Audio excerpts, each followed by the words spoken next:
Okay, well, hello everybody. I'm here to take you for a lap of the Euro Speedway Lausitz in the Mercedes 190e Cosworth. Here we go, off the line, and we're off.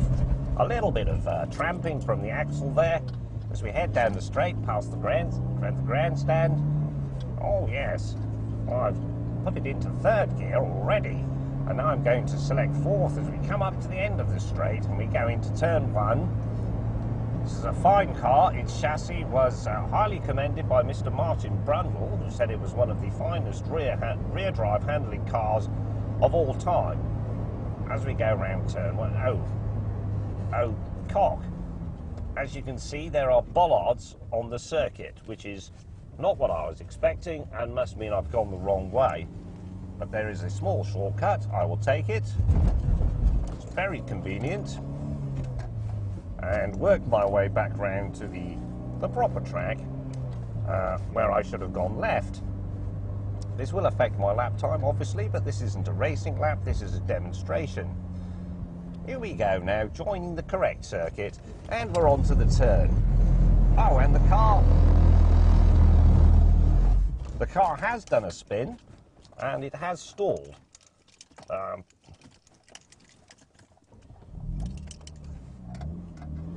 But that is one of the hazards of driving a high-performance car on a circuit.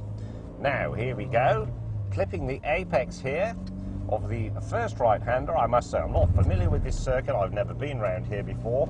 And now we turn into the left-hander as we go on into the section leading up to this bit, where I've dropped it down into second gear. Well, I was already there, to be honest. Oh.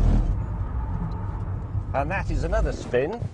But the engine is still running, so I can simply spin the car round, if you see what I mean, and continue with our lap. Now we're coming up to the left-hander.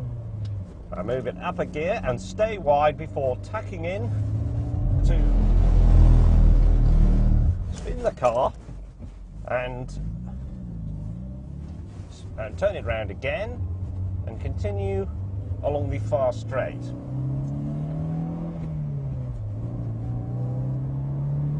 I'm slotting it into third gear and fourth. No, maybe that's third actually. Now here a line of bollards warns me that the track turns to the left, so I scrub off speed with the brakes before selecting second gear, having achieved the right speed and turning in and gathering up the oversteer with a dab of Oppo as I accelerate towards this bend, which is a right.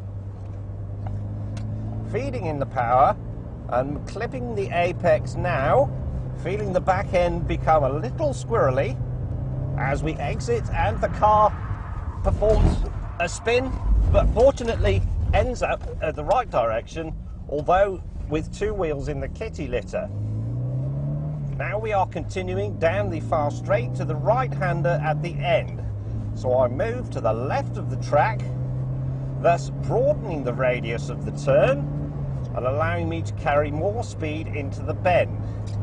Braking at the 50 board, bollocks, it's actually a left-hander, but that's okay. I select the appropriate gear and turn in now, gathering up the incipient oversteer, and I've gathered it up, and there it is back on track for the long sweeping right-hander that leads up to the bit called the bus interchange, which is approaching now on the right. Moving out, selecting second gear and turning in, feeling the car lighten slightly at the back under braking, and now the swift left-hander, and I'm re-entering the long straight past the grandstand, avoiding the arm curve.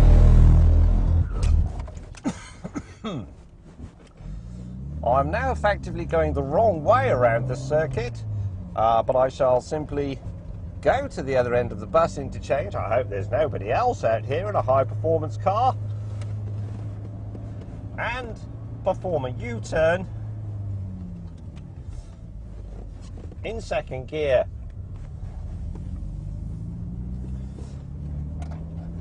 The heater is on far too hot, as I'm warm enough, thank you, because of the stresses imposed upon the driver during a performance lap. And now I'm entering the curve leading to the straight, using all of the track, but avoiding the concrete wall to my right. And here you can see the speed climbing to 80 miles an hour, 85 miles an hour, and indeed 90 miles an hour. And now we are at 100 miles an hour, or the magic ton. And that completes our lap. I brake progressively, rather too late as it turns out, turn around the bollards in direct contravention of motorsport practice, fumble for the gear and re-enter the pits at the wrong direction. I hope you enjoyed that lap as much as I did.